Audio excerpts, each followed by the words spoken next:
COVID-19 cases. It is implemented by myself, Siddharth, Omkar, Atharva, Rutuja, and Sana, and it is guided by Dr. R.V. Argiddi sir. The objective of this project is this study can help to check the risk of COVID-19 patient by giving the risk in terms of percentage. And we can also check the risk sitting at remote places. And it would be assistant for doctor to treat the patient with high risk on the priority basis. The technological stack used for this research and project is we have used RStudio for data cleaning, and all the remaining three steps, data modeling, visualization, feature selection, is been done in Colab. And we have also developed a user interface using HTML, CSS, JavaScript, and Flask. We have used Flask as backend language, and we have hosted it on Replit.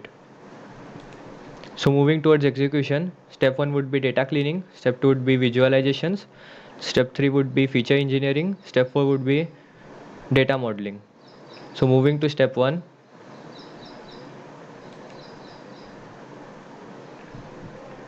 So step 1 is data cleaning and imputation. It is performed by me. First of all, we are loading the data, and we can see that our data is consists of numeric as well as some character columns, and we can easily say that this is a categorical data. We convert all this categorical data to factor, and after converting we can see that except the test date, all the other features are categorical in nature. Now here our corona result is our target attribute. It has 3 levels: negative, other, and positive, and the remaining are independent variables. So we will visualize our target attribute. Let me tell you, our dataset is a huge dataset with around 27 lakh records. So first of all, we will be visualizing our target attribute, and we can see that more than 90% of the data has corona result as negative, and only 8% as corona result positive, and 1.5% where corona result is other. Here other indicates that the test was failed due to some case and they couldn't get their result. So we can easily say that our dataset is biased towards these negative cases. Now analyzing the missing values, we can clearly see here that the NA values are only present in age, 60 and above, and gender, these two features. So analyzing these values, we can tell that age 60 and above has something around 20% of missing values, gender has something around 3.2% of missing values, and remaining all the other feature are totally filled. So we can see that age just has 20% of missing values, so we can impute them, no need to drop it. And we can clearly see a pattern between age and gender over here. So these two are interlinked with each other. So we need iterative imputer or a mice imputer over here. Now we have used the mice imputer to impute the missing values, and I have used the logistic regression function since our data is categorical, and I have created 3 data sets, and comparing these 3 data sets of imputed values, we can see that third data set is more precise than data set 1 and 2. So we have choose third data set as our imputed data set, and now we can see that there are no missing values over here. And then our next target is that we need to since our problem is binary classification problem, we need to terminate all the rows where our corona result is other. So we'll be directly dropping the rows where corona result is other, and here we can drop since our data set is too huge. So we'll be dropping all the rows where corona result is other, and then we can see that we just have 2 levels, negative and positive, in corona result. And then I'm storing this to a CSV known as imputed data.csv, and from here I have got my 4 conclusions. All the feature in dataset are categorical except date time. Target feature is biased and has more than 90% of negative cases. Age and gender have missing values and are imputed by mice imputer. And I have done row sampling, that is I have deleted the rows where corona result was other. And now moving to step 2, that is data visualization and manipulation. It is implemented by Rutuja Vaidya, and now she have loaded the data, that is imputed data, which is output of previous step. And what she has done is she have first of all dropped the duplicate rows, since I have told that more than 90% of values of corona result are negative. So when we will pass it to further in next step, that is data modeling, our model would get biased toward these negative cases, so we don't want that. So she have dropped the duplicate rows, And then she have also found out the active cases from both the dataset, that is before dropping this duplicates, we have named that dataset as original data, and after dropping the duplicates we have named the data as subsetted data. And now she have performed the time series analysis on both of these datasets. This is the original data and this is the subsetted data, and we can see that the maximum COVID patients was something found around September 24. Yeah, September 24 has its peak.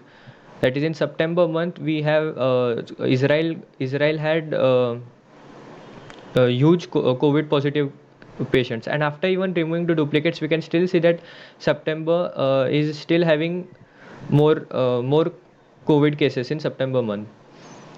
And now coming to the test indication pie chart. She have plotted a pie chart where we can clearly see that more than 93% consist of other, that is COVID test indication. We had three factors over there. One was abroad, second was contact with COVID patient, and third was other. Here we can say that other is nothing but contact with COVID object as mentioned on the site from where we took the data set. And we can see that 93% even the data is biased over here. So after removing the duplicate rows we can see that yeah, now there is a good pie chart over here where we can see that 45.8% 45.8% of the data is contact with COVID patient, 45.6% is other, and 8.59% are the people who have traveled abroad. And then here comes based on the gender, that is based on gender how many patients were COVID positive and COVID negative. In original data we can see that the negative patient where the gender was male were something around 1.18 million, and female were 1.29 million, and positive patient whose gender was male were something around 114k, and positive patient where gender was female was something around 106k. And this is for the subsetted data. So this was about gender. The same thing is done with age 60 and above. And then she have plotted some beautiful graph regarding the symptoms, that is as per gender which symptom was shown maximum. So we can see here this is with respect to fever. Negative cases where the patient had fever and his gender was male were something around 23.7k, and for positive it was 27.71k for male, and for female it was 21.13k where the report was negative, and where the report was positive and the gender was female the count was 22.73k. And similar she have also plotted graph for all the other symptoms: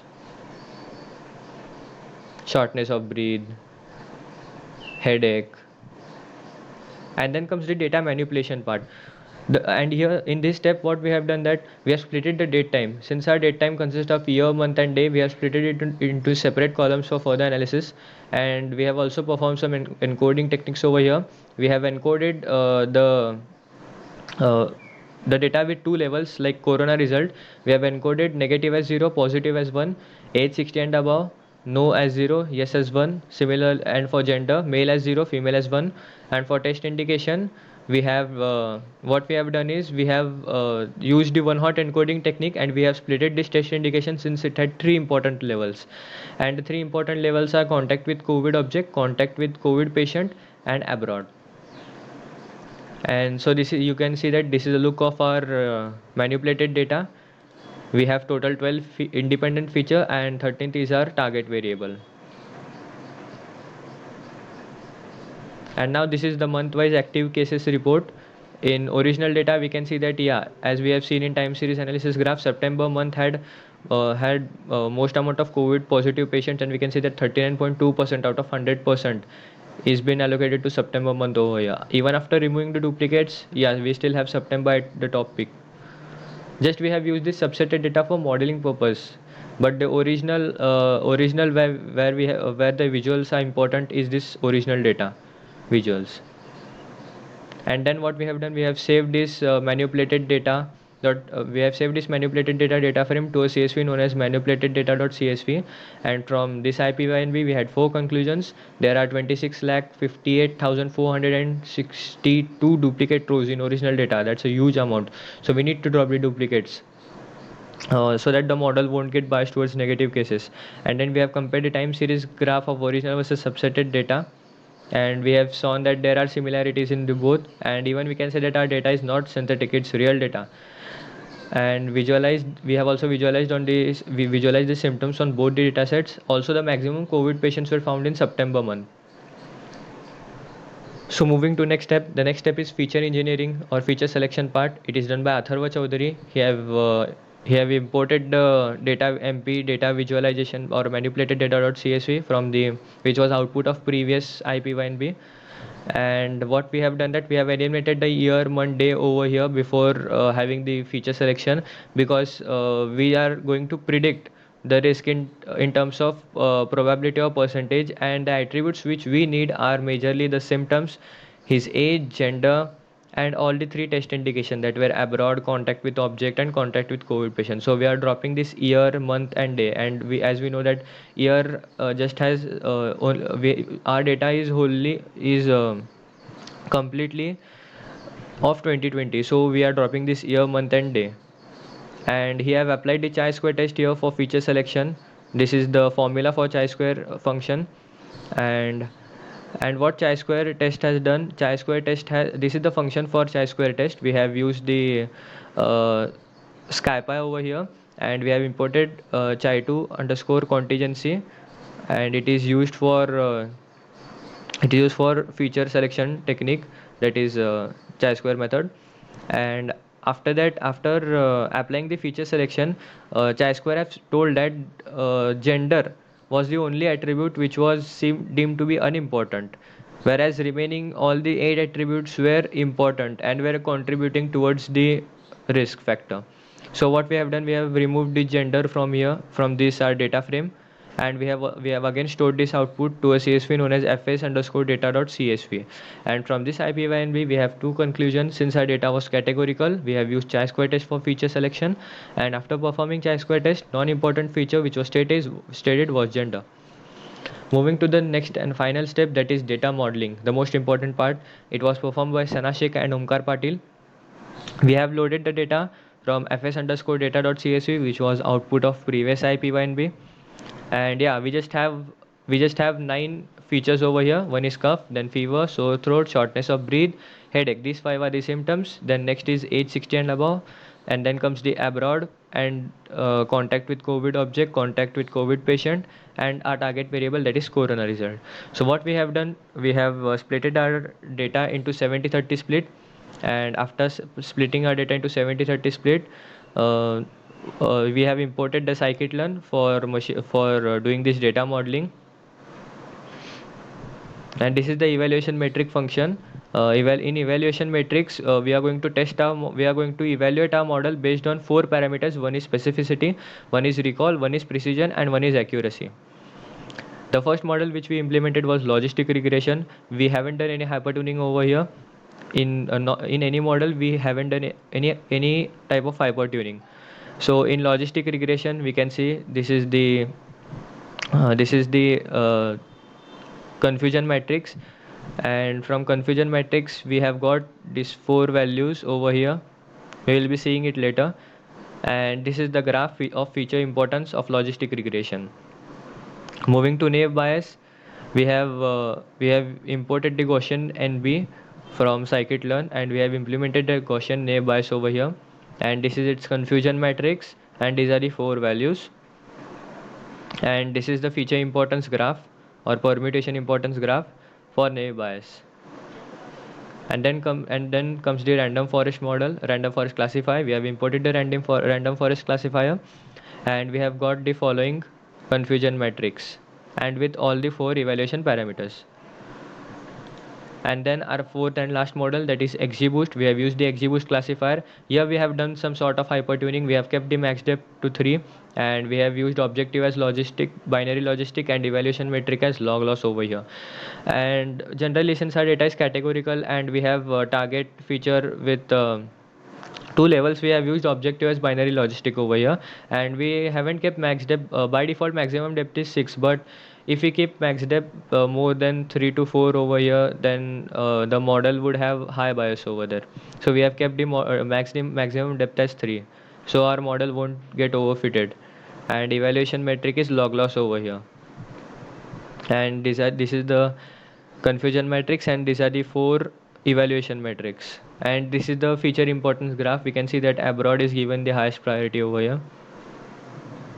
So these are the evaluation parameters, and this is the confusion matrix, and these are the formulas for sensitivity, specificity, accuracy, and precision. So what exactly is sensitivity? It is the ability of a test to correctly classify an individual as COVID positive patient. Specificity is it is the ability of test to correctly classify an individual as COVID negative patient. And precision, it is the ratio of correctly predicted positive observations to the total predicted positive observations. Let me explain you what exactly it means. And here is our table. Now we need to find which is the best model from here. We can see logistic regression. Let me tell you that first of all we are going to check the recall. Recall is also known as sensitivity. What exactly is sensitivity? Sensitivity is nothing but out of the total positive cases, how much positive cases did our model correctly predict. And same is with sensitivity. Just instead of positive cases, we check for negative cases. And first priority will be our recall. So we can see highest recall is given by naive Bayes, but its specificity is too low. And when can we say that specific recall is too high? When our type 2 error is too much low, our recall would be high, but type 1 error must also be low. The priority should be type 2, but the second priority should also be type 1 error. So we can see that type 2 error is most low in naive Bayes, but type 1 error is high over there. So we can't take naive Bayes. We need to choose between random forest and XGBoost. We can see that recall, that is our sensitivity, is given highest by XGBoost, that is predicting correctly predicted positive cases out of total positive cases, which is given good by XGBoost. And even specificity is good over here. Accuracy is more than random forest over here. So we choose XGBoost as our final model. And we have two conclusions from this. In this scenario, best model, as I've said, that it should have type 2 error as low as possible, and type 1 error should also be low, and which is in case of XGBoost over here. And we can say that XGBoost performs slightly better than other three models, not too much better. And we have also stored the XGBoost model into a pkl file. And then we have created a user interface, which we can see here. We have created a user interface using HTML, CSS, and JavaScript, and we have deployed it on Replit, and we have used Flask for our backend language. So first of all, let me enter my email address.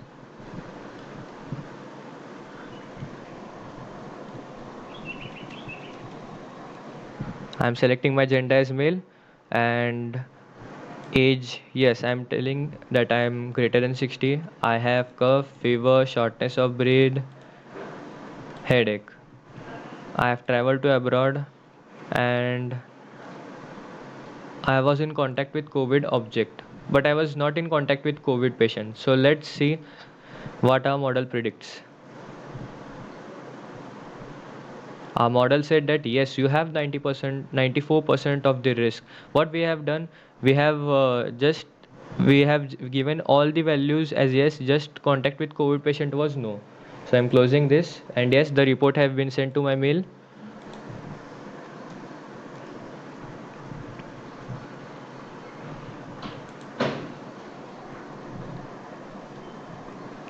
Yeah, we can see over here test report. I have entered the email, and just the contact with COVID patient was no, and the corona risk stated by our model was 94%. So this was all about our project. So let me conclude it. There were from the first IPYNB, that is data cleaning, we have got this conclusion. There were 26,58,462 duplicate tuples in the dataset. The second was from the visuals, that is maximum COVID patients were found in September month. We have also checked it on official website of Israel, and that was correct. Maximum cases were in September month. And then after performing the chi-square test, non-important feature stated was gender. And the fourth conclusion from our fourth IPYNB, that is data modeling, was XGBoost performs slightly better than other models in predicting the risk in terms of sensitivity and accuracy. So that was all about our project.